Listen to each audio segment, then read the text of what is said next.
Chers amis téléspectateurs de la CRTV, bonsoir. Nous sommes à Poitiers. Poitiers, c'est la cité des sciences en France. Poitiers, avec ses nombreuses universités. Poitiers, avec son futuroscope. Mais pour vous permettre de découvrir toutes ces merveilles, chers amis téléspectateurs, nous avons d'abord rencontré la communauté camerounaise à Poitiers. Cette communauté camerounaise qui nous a conduits vers le futuroscope où nous avons fait des découvertes merveilleuses. Nous allons notamment vous permettre d'entrer dans une phase assez particulière intitulée le choc cosmique. Pour la première fois, une télévision africaine, la CRTV, vous fait vivre un événement spécial intitulé le choc cosmique. Quelque chose qu'il faut vivre intensément.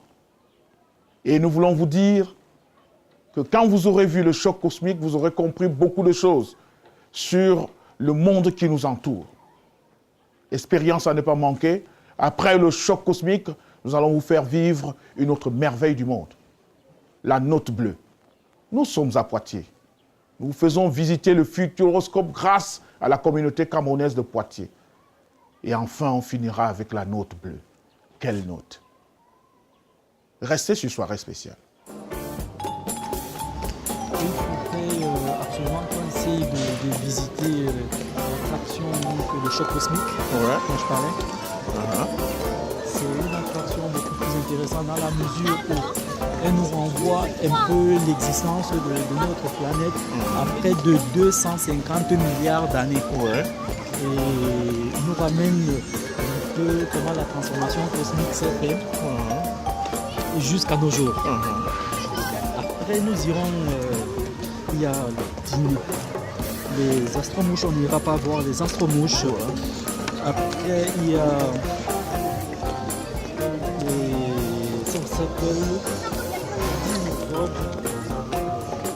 non, la danse avec le robot, ça c'est les attractions du c'est les choses. On va où? Tout droit, comme ça? C'est le bâtiment juste. Voilà, d'accord. Je dis, la scène sera pas passée, sauf si peut-être comme le climat n'est pas très agréable,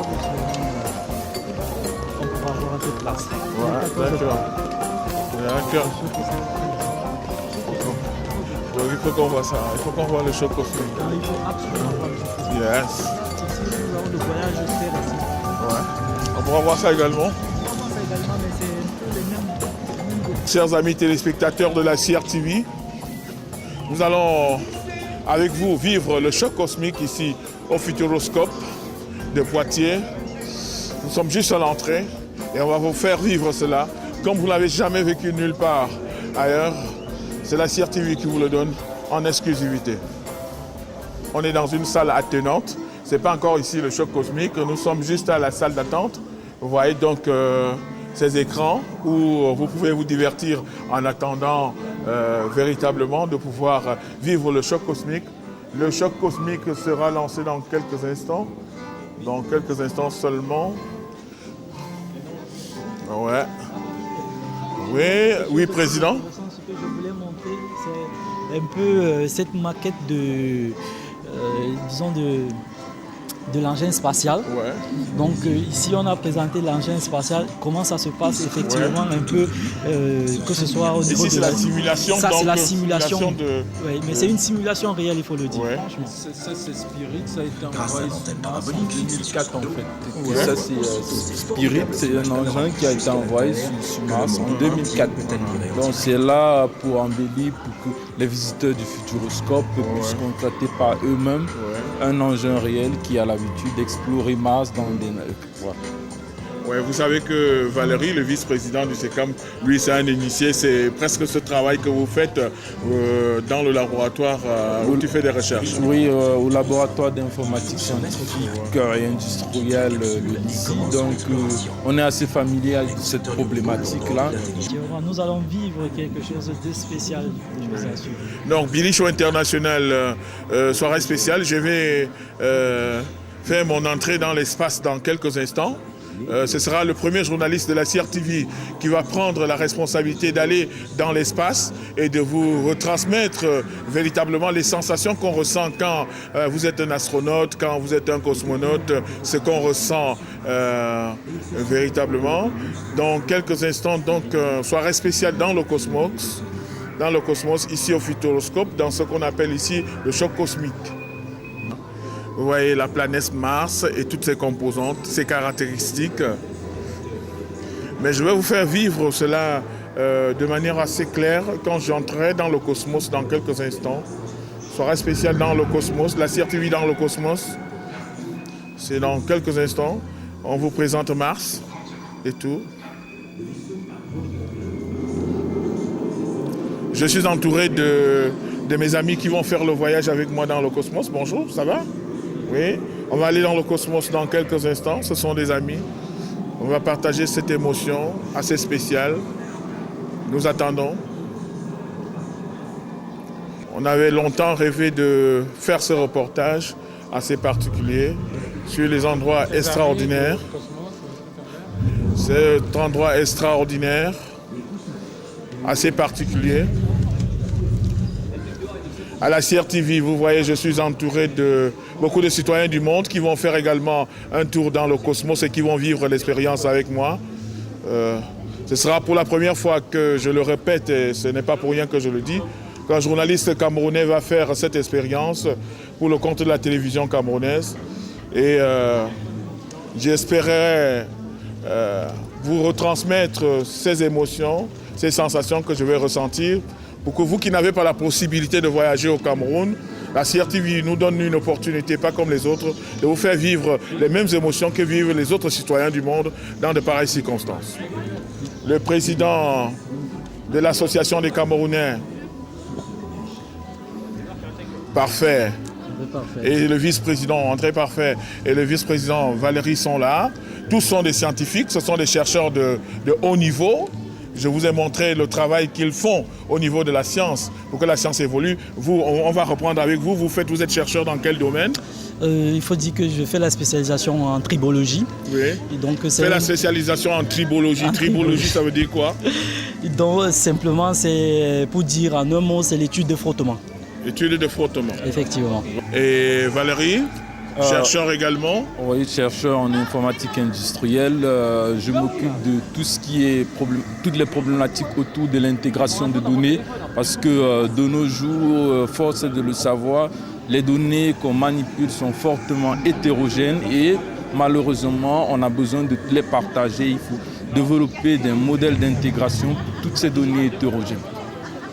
Avec votre permission, donc, chers amis téléspectateurs de la CRTV, je vais prendre les rangs, je vais me concentrer pour le choc cosmique qui aura lieu dans quelques instants. Ok, embarquement.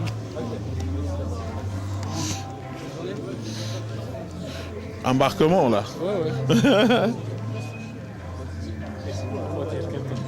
Nous sommes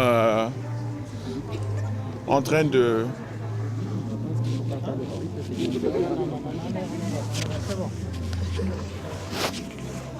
J'entre là dans un tunnel assez spécial.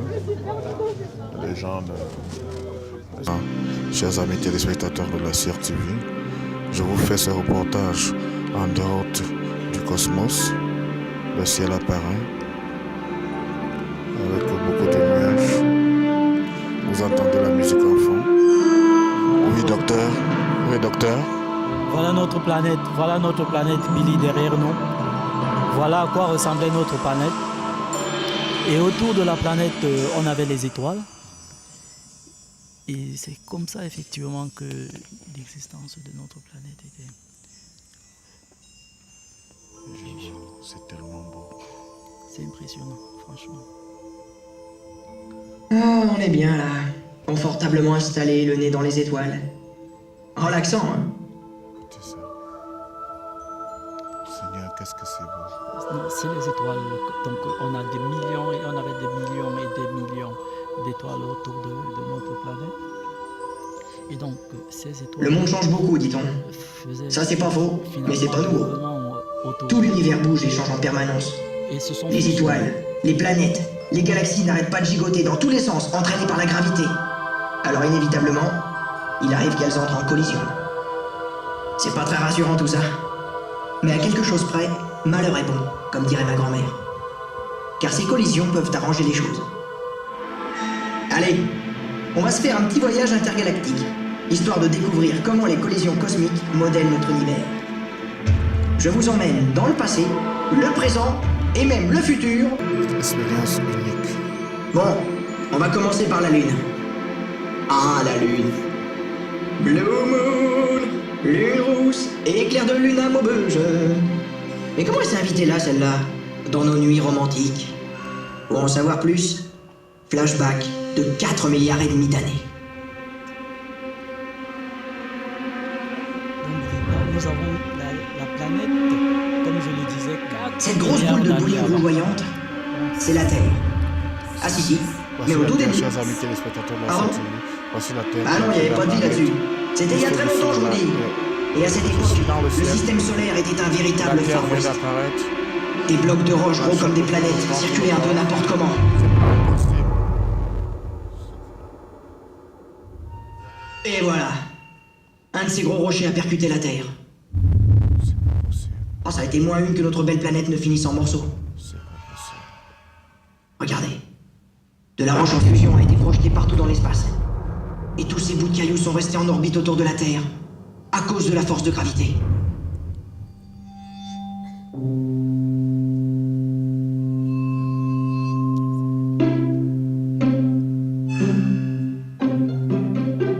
Ces morceaux de roche ont tourné autour de la Terre en se cognant et en fusionnant les uns avec les autres.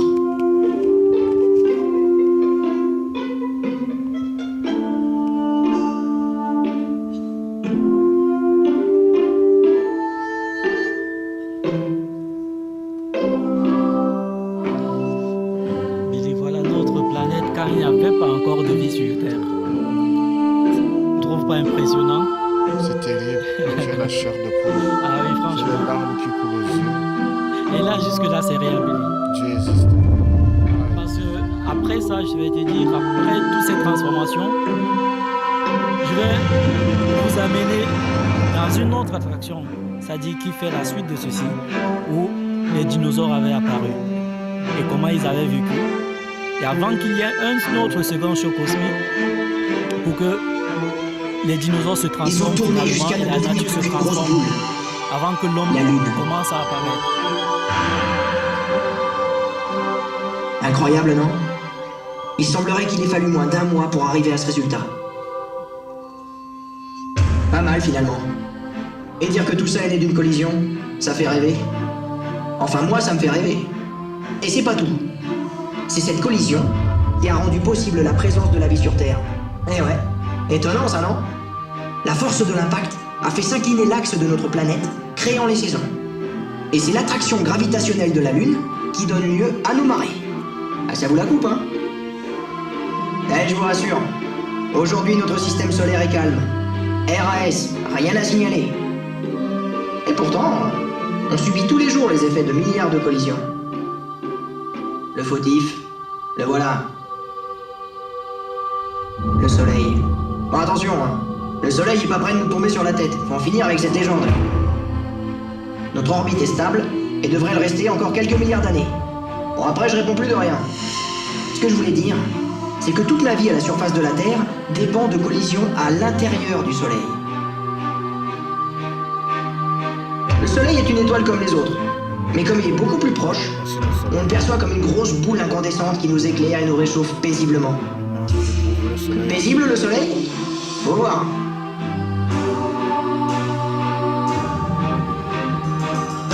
Quand on s'approche, on voit sur le Soleil des taches sombres, chacune grosse comme la Terre. Et ça, son dermato n'y peut rien. En fait, ce sont des oasis de fraîcheur. 4400 degrés seulement. Ailleurs, je vous en parle même pas. L'énergie du Soleil, comme celle de toutes les étoiles, est générée par des collisions entre des petites particules, les protons. En gros, ça fonctionne comme une bombe atomique. À chaque seconde, d'innombrables protons entrent en collision et fusionnent au sein du noyau solaire, libérant une quantité d'énergie inimaginable. Rendez-vous compte, des millions d'Hiroshima à chaque seconde. Le plus gros de cette énergie est expulsé du Soleil sous forme de lumière. Jusque-là, tout va bien. Mais attention. Une petite partie s'en va sous forme de particules chargées. C'est le vent solaire, qui souffle à plus d'1,5 million de km/h. Et cerise sur le gâteau, nous avons aussi des tempêtes solaires d'une puissance incroyable, projetant encore plus vite des particules dans l'espace. Et ça c'est pas drôle du tout. Mesdames et messieurs, ladies and gentlemen, la maison ne reculant devant aucun sacrifice, nous vous présentons des images d'une tempête solaire prise par un satellite de la NASA. Comme vous pouvez le constater, la tempête heurte le satellite et sature son dispositif d'imagerie. Et c'est là qu'on se dit qu'être au coin du feu devant sa télé, eh ben c'est pas mal.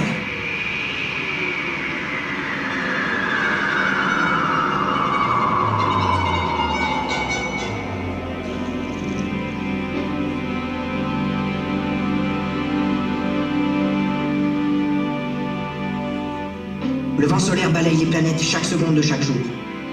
À côté, nos tempêtes sur la Manche, c'est de la plaisanterie. Il est si puissant qu'un simple contact avec notre atmosphère en arracherait une bonne partie, laissant la Terre dans un état, je vous dis pas. Et heureusement, la Terre est protégée par un bouclier naturel invisible. La Terre a un gros noyau de fer et se comporte comme un aimant qui génère un champ magnétique protecteur. Blottie dans son cocon, la Terre est à l'abri du vent solaire.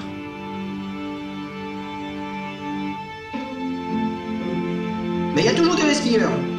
Certaines particules parviennent malgré tout à franchir ce bouclier au pôle nord et sud.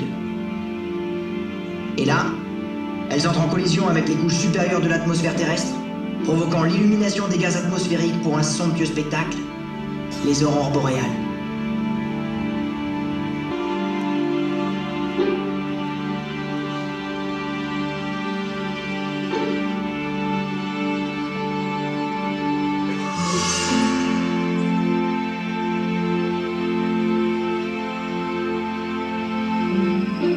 Mais bon, les collisions, c'est pas toujours aussi beau. Des fois, c'est même destructeur. Allez, parlons-en. Celle-là a bouleversé notre petit monde à nous. Les astéroïdes, c'est des desperados. Des vieux morceaux de roche et de métal, datant de la formation de notre système solaire. Et ouais, ça nous rajeunit pas. Ils tournent un peu comme ils veulent, entre Mars et Jupiter. Et parfois, il y en a qui viennent se balader un peu plus près de nous. Et évidemment, c'est pas sans danger. C'est un peu comme pour le loto. Il y a une chance sur 1 million pour qu'un gros astéroïde s'écrase sur la Terre. Mais comme pour le loto, des fois, eh ben c'est bingo. Et c'est ce qui nous est arrivé, il y a 65 millions d'années. Le voilà. Un monstre. Large comme Paris. Il a foncé à 64 000 km/h droit sur la Terre. Bon, nous, on n'était pas là, bien sûr. Et par contre, il y avait les dinosaures. Et eux, ils vont prendre cher. Il va s'écraser comme une pastèque, dans ce qui est aujourd'hui le golfe du Mexique. Et alors là... Bonjour les dégâts.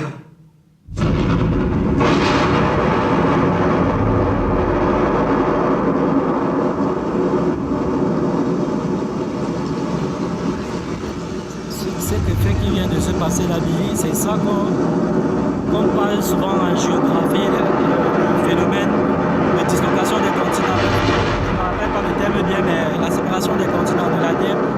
Et c'est après ce phénomène-ci que... L'impact a provoqué une boule de feu qui a pulvérisé tout ce qui se trouvait autour. Tout a volé dans l'espace pour retomber en plaine brûlante. Des débris rougeoyants se sont écrasés, encore et encore. Tout ce qui pouvait brûler a brûlé. Pendant 1 heure, le thermomètre a grimpé à plus de 260 degrés à la température d'un four. L'atmosphère s'est remplie de fumée et de suie pendant au moins 6 mois. L'air était noir et irrespirable.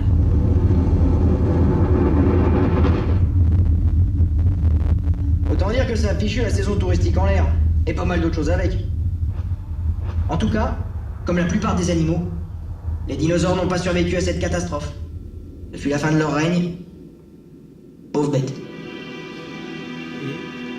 Mais il y avait des coriaces sur Terre, et donc des survivants. Parmi eux, quelques petits dinosaures, qui sont devenus nos oiseaux actuels, des mammifères, qui en l'absence de grosses bêtes ont pu se faire une petite place au soleil, évoluer tranquillement et devenir entre autres des hommes. En clair, sans cette collision, on serait peut-être encore des dinosaures. Bon, c'est pas tout ça, mais il y a encore pas mal d'astéroïdes qui se baladent dans l'espace. Et s'il en arrivait un autre, on ferait quoi ? Pas si simple, Bruce, hein, pas si simple. Faire exploser l'astéroïde, ça arrangerait pas grand-chose. Tous les débris retomberaient sur la Terre, et alors, rebelote. Non, Bruce. Chirurgical, technologique. Écoute bien ça. Nos grosses têtes ont une idée. Pour modifier la trajectoire d'un astéroïde qui viendrait nous visiter, on ferait appel à la force gravitationnelle.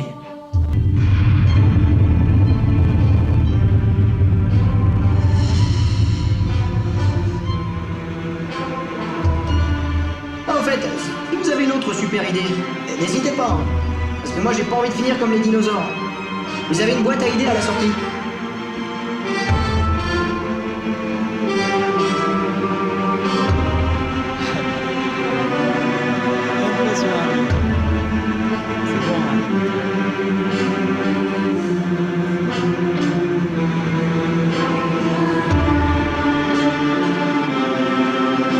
La séance s'achève avec beaucoup d'étoiles au-dessus de nous.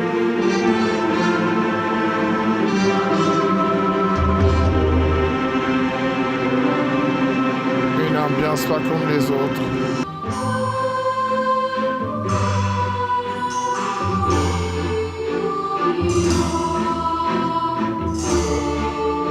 Ça devrait se passer sans mal. Les étoiles et les planètes sont vraiment trop loin les unes des autres pour entrer en collision. Elles vont simplement se croiser en se faisant coucou. Enfin, du moins, c'est ce que disent les scientifiques. Par contre, en ce qui concerne les gaz et la poussière qui font le plus gros de ces galaxies, là, ça va se bousculer très fort. Et de tout ce charivari naîtront d'innombrables étoiles et planètes. Eh ouais. Et finalement, vous savez quoi? Eh bien, notre Voie lactée et sa copine Andromède ne formeront plus qu'une seule et énorme galaxie. Mais ça, c'est dans des milliards d'années, une paille. Les collisions font partie de la vie ordinaire de toutes les galaxies. Un peu comme nous, on va au boulot le matin, quoi. En fait, notre propre Voie lactée a été formée à partir de collisions entre de nombreuses petites galaxies. Et sans ces collisions, la Voie lactée n'existerait pas, donc pas de soleil, donc pas de terre, donc probablement pas de nous, ni de télé, ni de portable. Alors là ça fait froid dans le dos, hein, rétrospectivement. Et voilà, les collisions cosmiques remodèlent sans cesse la carte de l'univers, donnant naissance à de nouvelles étoiles et à de nouveaux mondes. C'est un peu grâce à elles que notre petite Terre est ce qu'elle est, avec ses clairs de lune, ses saisons, le soleil qui la caresse de sa chaleur, et les vagues qui s'échouent sur une plage de sable.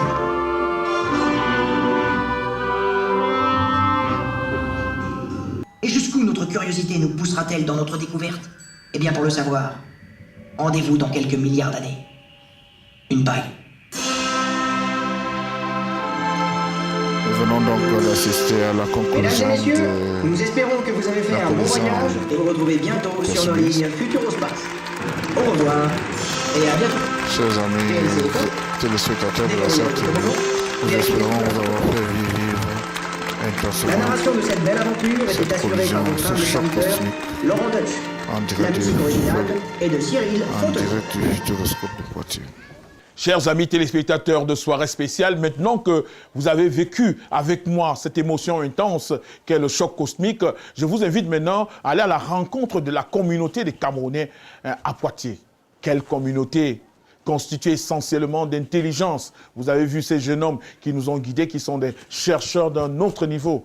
Un autre chercheur pointu qui fait la fierté des Camerounais ici à Poitiers, c'est le professeur Alain Ondoa que vous allez suivre dans cet entretien avec la communauté camerounaise à Poitiers. La fierté que nous avons également eue de rencontrer le 6e adjoint au maire de Poitiers, qui n'est autre qu'un Camerounais, M. Aurélien Tricot-Zé, qui est le 6e adjoint au maire chargé des activités sportives. Et nous a donné ici l'occasion de participer à une rencontre de football avec des Camerounais qui venaient de tous les horizons, vivant ici leur camerounité dans une emphase assez particulière. Nous avons rencontré les Camerounais dans des moments festifs, dans des moments de rencontre, de conciliation, d'entretien. Je vous invite de vivre Poitiers comme nous l'avons vécu, ce soirée spéciale. Alors je commence par mon nom, hein. Je suis Alain Ondoa, je suis professeur de droit public à la faculté de droit de l'université de Poitiers, c'est-à-dire où vous êtes, et j'assume en même temps des responsabilités administratives parce que je suis le numéro 2 dans cette maison, c'est-à-dire le premier vice-doyen avec pour fonction la recherche. Voilà.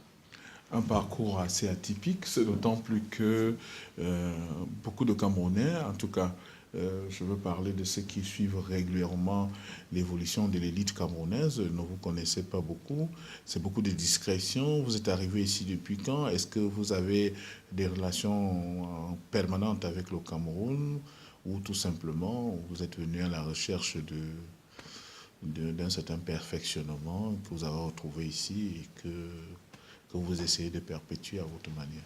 Alors, votre question entraîne plusieurs éléments de réponse. Hein. Le premier élément, je suis arrivé à Poitiers à l'automne 1988, c'est-à-dire octobre-novembre 1988. Je suis arrivé comme boursier, un boursier du gouvernement camerounais, parce qu'à l'époque, le gouvernement camerounais attribuait encore des bourses aux élèves de lycée méritants. Et j'ai été inscrit à la première année de la faculté de droit. Donc mon parcours a été un parcours traditionnel d'étudiants qui essayent de s'impliquer et de s'appliquer dans ses études. Une fois avoir soutenu ma thèse de doctorat en droit, j'ai passé les 2 concours de l'enseignement supérieur qui existent en France. J'ai d'abord été maître de conférence et ensuite j'ai passé par bonheur avec succès le concours d'agrégation de droit public et je suis devenu professeur à l'université. D'abord à Limoges parce qu'il n'y avait pas de poste de professeur à Poitiers. J'ai fait 2 ans à Limoges de 2006 à 2008 et depuis le 1er septembre 2008, je suis de retour à Poitiers. Y a-t-il des relations avec le Cameroun? Bien sûr, bien sûr. Lorsqu'on est membre de la diaspora, on a d'abord en tête de nouer et de poursuivre des relations avec le Cameroun, ce d'autant plus que je me considère comme étant redevable du contribuable camerounais, parce que je vous ai dit que je suis venu ici comme boursier du gouvernement, ce qui fait que depuis que je suis en poste dans l'enseignement supérieur français, je fais des missions très régulières au Cameroun, qu'il s'agisse au sein de certaines universités, je pense à Douala, je pense à Yaoundé 2 à travers l'IRIC et bientôt dans d'autres universités. Mais je m'engage aussi pleinement dans le cadre d'une association de droit camerounais depuis 2 ans, depuis 2008. J'organise au mois de juillet-août ce que l'on appelle une académie de droit constitutionnel qui est en cours d'été de droit constitutionnel destinée notamment aux étudiants camerounais. La question du retour ne m'a jamais échappé, ne m'a jamais quitté. Je suis là non pas par un hasard. J'ai eu la chance, après avoir soutenu ma thèse, de passer un certain nombre de concours. Mais comme je dis toujours à mes collègues que je rencontre sur place, ce que je fais ici, des milliers, voire des dizaines de milliers de collègues le feraient. Autant, sinon mieux que moi. Autrement dit, je serais peut-être beaucoup plus utile au Cameroun que je ne le suis ici. Il est vrai qu'il y a un certain nombre d'obstacles, non pas forcément au plan financier, parce que lorsqu'on est universitaire chez nous, il y a plusieurs possibilités. On ne fait pas que l'enseignement supérieur, on peut faire un certain nombre de consultations. Les obstacles peuvent être d'abord des obstacles familiaux, parce que j'ai construit une famille, et il faut, pour un éventuel retour, voir comment ça peut se faire au niveau familial. Et j'ai déjà, pour conclure, j'ai déjà dit longuement à un certain nombre de collègues que je rencontre, parce que je vais très souvent, pratiquement une fois tous les 2, voire les 3 mois au Cameroun, que je suis disponible et que le moment venu, je ferai en sorte de venir renforcer le taux d'encadrement dans l'enseignement supérieur, du moins dans les facultés de droit. Oui, alors, est-ce qu'il y a un dernier mot à dire? Moi, ce que je voulais souligner, c'était quand même vous parler un tout petit peu de Poitiers, où je suis l'un des doyens, non pas forcément en âge, mais doyen simplement parce que je fais partie des personnes qui ont contribué à mettre en place en novembre 1988 ce que l'on appelle la SECAM. association des stagiaires et étudiants camerounais à Poitiers, qui vous accueille notamment aujourd'hui. Et cet ASECAM montre bien que dans des villes étrangères, la communauté camerounaise sait mettre en place un certain nombre de ressources, un certain nombre d'activités, la permettant de vivre de façon paisible et la permettant également de songer à ceux qui sont restés chez nous, parce que la SECAM met en place un certain nombre de projets, notamment manuels scolaires et ainsi de suite, qui permettent de soulager des écoles sur place. Je terminerai en disant que cette association a aussi vocation à avoir une projection sur place au Cameroun. Je vous ai parlé au début de notre entretien d'un certain nombre de membres de la communauté. Je ne citerai pas notamment le réalisateur, le réalisateur de cette émission, qui sont désormais sur place et qui ont vocation notamment à prendre le relais de l'action qui se fait à partir d'ici et de montrer que ceux de la diaspora et ceux qui sont sur place peuvent mettre leurs efforts en commun pour participer, si vous voulez, au bien-vivre de nos populations sur place. Nous sommes toujours à l'école doctorale de la faculté de droit de Poitiers et nous allons à la rencontre d'un Camerounais. C'est le professeur Alain Ondoa qui nous a conseillé de vous rencontrer parce qu'il a dit tout le bien que vous lui apportez ici dans le cadre de cette faculté et nous voulions avoir de amples informations sur vous. Vous êtes d'abord, vous présentez pour nos téléspectateurs et vous nous dites ce que vous faites ici. Bien, je m'appelle Franck Tétan, je suis bien évidemment camerounais et je suis enseignant contractuel. Je dispense des travaux dirigés de droit constitutionnel, de droit international et de droit administratif. Et par ailleurs, je suis en train de rédiger une thèse sur la subsidiarité inversée en droit européen. C'est un travail qui s'inscrit dans les rapports de système entre l'Union européenne et les ordres juridiques nationaux. Bien.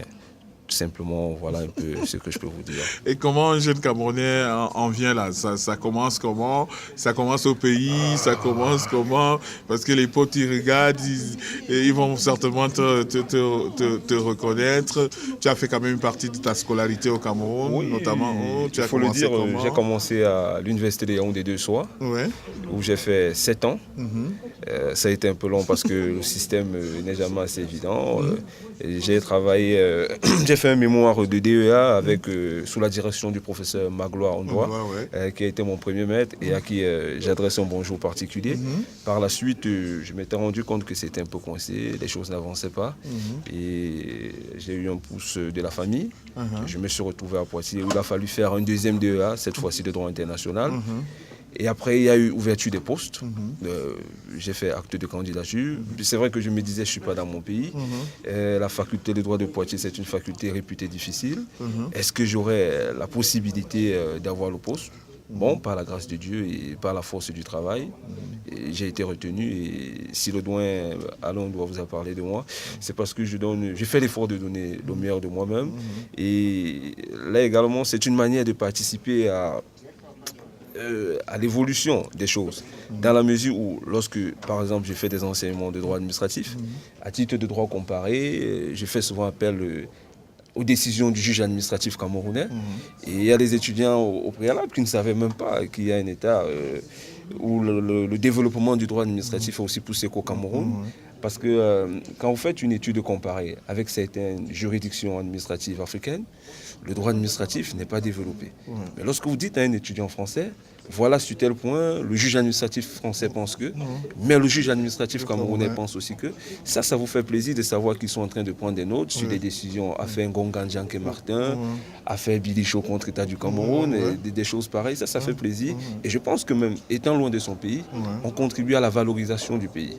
J'ai des étudiants de nationalité slovène, des étudiants de nationalité belge, des étudiants de nationalité française qui ne savaient pas réellement ce qu'était le juge administratif sportifs camerounais, mais aujourd'hui, ils vous en parlent avec autorité. Et ça fait plaisir. Bien joué. Tu fais un clip de chez toi, un artiste camerounais? Ça va, j'aime bien, c'est vrai, je suis originaire de l'Ouest, mais j'aime bien le Ben Sikrin, mais j'aime aussi le Bikoutsi, parce que les têtes brûlées, ça nous a bercé dans l'enfance, et jusqu'aujourd'hui, on en suit partout. Ok, d'accord. Donc la réalisation de Soirée Spéciale va te proposer un super clip où tu vas te retrouver, ça va te permettre d'être toujours en contact permanent avec ton pays. Merci Billy Show. Ouais, okay. Merci.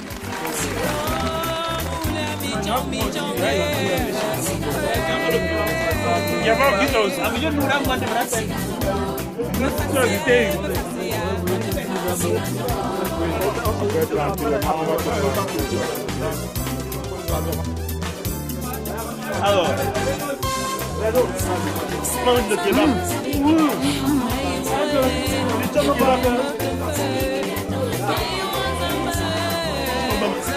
on voit le piment là. Non, tu vas trouver ça.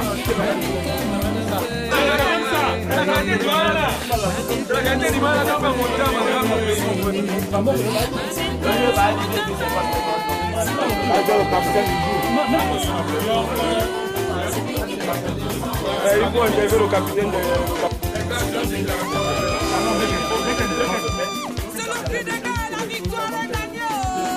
Donc je pense à mon jubilé. Comme c'est un jubilé.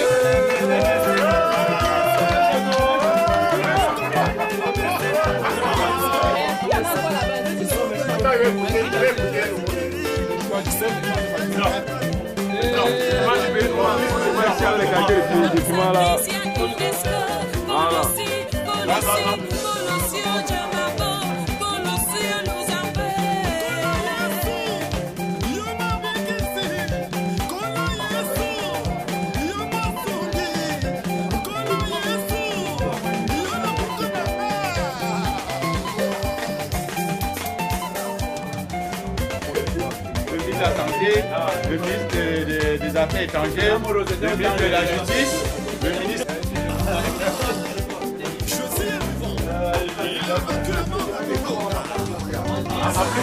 Elle est engagée là. Ah bon? Ben oui, je suis très fier d'être vanté. Un noble.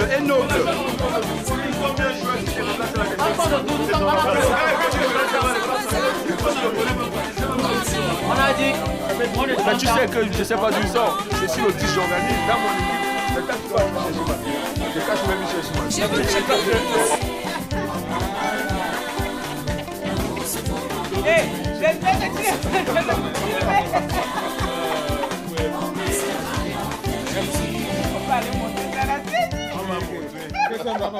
Chers amis téléspectateurs de la CRTV, nous sommes toujours à Poitiers et à Poitiers est un endroit qui est véritablement le carrefour de tous les Camerounais. Quand ils sortent de leur match de football que vous avez vu, ils viennent chez leur compatriote qui lui-même est un sportif, mais qui est d'abord un entrepreneur et qui fait de très belles choses ici à Poitiers. C'est à lui qu'appartient l'établissement où on se retrouve les Camerounais, où on consomme camerounais à 100%. Mon frère, tu t'appelles? Je suis Émile Araba. Je suis un ancien étudiant en ingénierie et étudiant en management et administration des entreprises à l'IAE de Poitiers. Voilà. Donc j'ai créé une entreprise que j'ai nommée Ce qu'il me faut. C'est une entreprise en fait qui fait dans le domaine alimentaire, cosmétique et qui fait aussi dans le multimédia. Donc nous avons aussi d'autres projets en vue en ce moment, mais que nous allons garder pour l'instant pour nous. Voilà. Non, c'est très intéressant. Ce qu'on a remarqué, c'est qu'il y a une ambiance véritablement familiale et une ambiance qu'on ne trouve pas constamment dans l'environnement européen. D'où est-ce que vous est venue l'idée de créer ce mini Cameroun au sein de votre établissement? Parce que les gars se servent aussi, ils boivent, c'est organisé, vous-même vous êtes très discret et tout. En fait, il faut dire que lorsque je suis arrivé, j'ai trouvé qu'il y avait déjà sur place une association, la SECAM.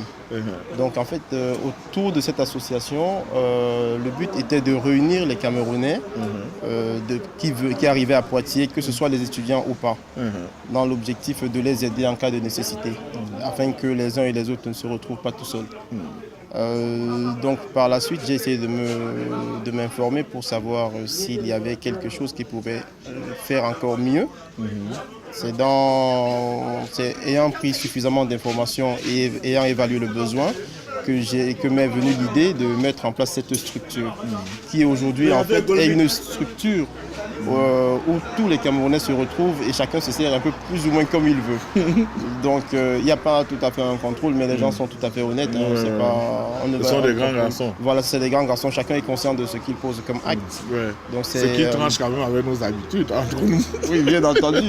Mais je crois que ici les gens ne sont pas tout à fait dans le besoin et les gens ont besoin d'endroits comme celui-là pour se retrouver.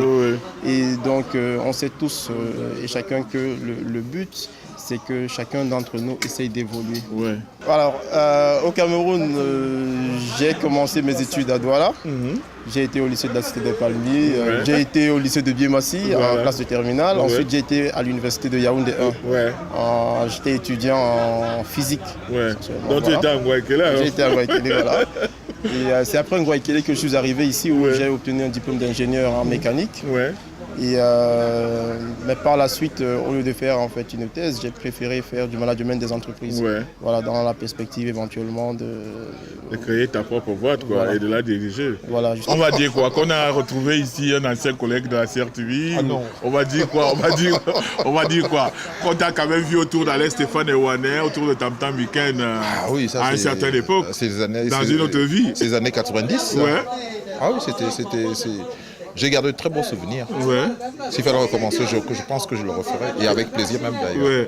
Et à cette époque, on t'appelait comment déjà? Charles Bono Samba. Et j'étais en fin d'études.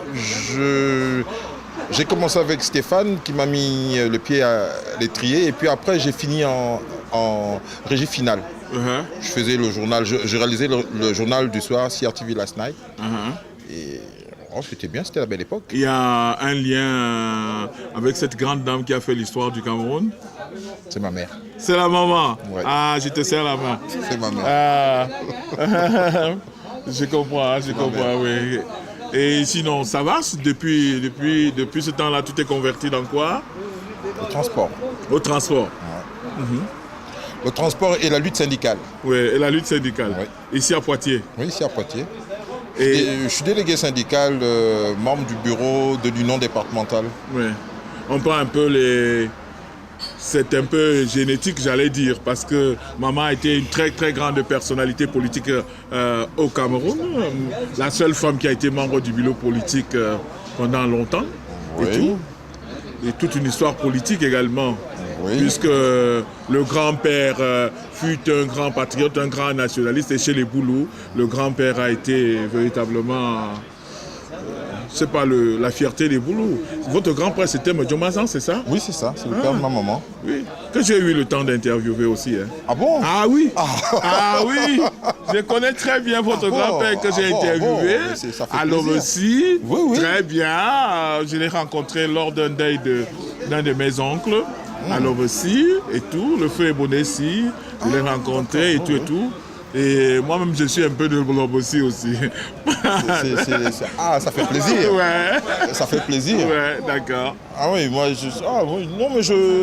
la lutte, on va dire que c'est génétique.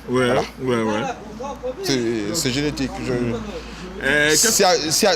C'est agréable. Bon, je me dis, peut-être que dans 10 ans, quand je prendrai ma retraite, je crois que j'irai continuer cette lutte sociale au Cameroun. Je vais essayer d'apporter ma petite pierre pour la construction du Cameroun. Vous qui suivez, vous qui êtes syndicaliste, vous qui suivez l'évolution des Camerounais, est-ce que la communauté camerounaise a une particularité ici à Poitiers par rapport aux autres communautés camerounaises qui sont dans notre ville de France? Bonne question. Oui. La communauté camerounaise, dans son ensemble, on va dire, elle est quand même assez correcte. Les Camerounais, moi, ça va faire 27 ans que je suis à Poitiers. Donc j'ai eu le temps de voir l'évolution de la communauté. Grosso modo, pas mal. On a quand même un de nos frères qui est adjoint au maire. On a entre autres un de nos frères, je crois que vous avez dû le rencontrer, Alain Ondoa, qui est pas mal non plus au sein de l'université. Il y a des médecins de plus en plus, il y a des professeurs, des enseignants dans des lycées et collèges. Moi, j'ai fait un choix qui est de travailler dans le transport et une activité syndicale assez intense. Je pense que grosso modo, les Camerounais qui arrivent sur Poitiers, malgré quelques petits couacs, c'est pas mal. Par rapport à la vie parisienne, que je connais aussi très très bien, les Camerounais de Paris, Bordeaux-Lyon, je suis un peu déçu par leur comportement. Ils ne donnent pas une bonne image de notre pays.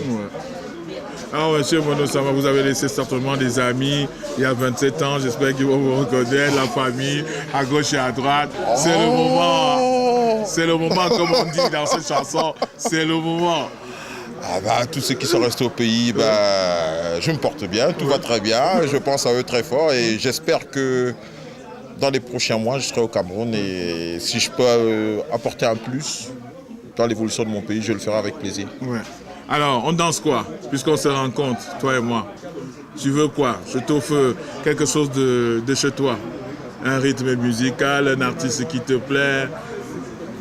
J'ai eu le plaisir quand même, entre parenthèses, de rencontrer quelques artistes camerounais, Claude Sitonyi, Lady Ponce, il y a un mois, à Paris, lors d'une soirée. Je pencherai pour Lady Ponce. Lady Ponce. Va donc pour Lady Ponce. Sur la CRTV, soirée spéciale Lady Ponce pour toi.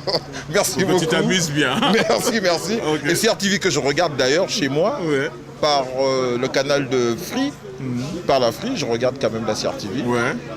Les week-ends, quand je me détends, ça fait plaisir d'avoir les images du pays en direct.